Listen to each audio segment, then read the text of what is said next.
জি বাবা করো। আসসালামু আলাইকুম, সবাই কেমন আছেন? আমি ভালো আছি আলহামদুলিল্লাহ। আমি এখন আছি ধোলাইখাল। বলো, এখানে আমরা গাড়ির মাল কিনতে আসছি আমার আব্বুর সাথে।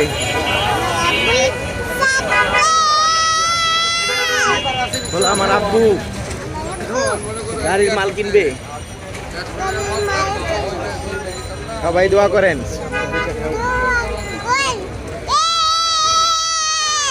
বলো আসসালামু আলাইকুম। তো সবাই ভালো আছেন? চলো চলো।